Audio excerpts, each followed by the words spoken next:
সব এলাকারই একটা জনপ্রিয় পিঠা থাকে। আমাদের এলাকারও আছে। আমাদের এলাকার জনপ্রিয় পিঠা সেমাই পিঠা। সেমাই পিঠা বানানোর জন্য আতপ চালের গুঁড়োটাকে ফুটন্ত পানিতে সেদ্ধ করে নিতে হয়।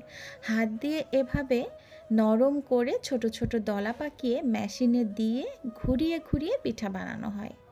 তারপর ছাড়িয়ে ফুটন্ত পানিতে ঝুরঝুরা পিঠাটাকে দিয়ে ভাপিয়ে নিতে হয়।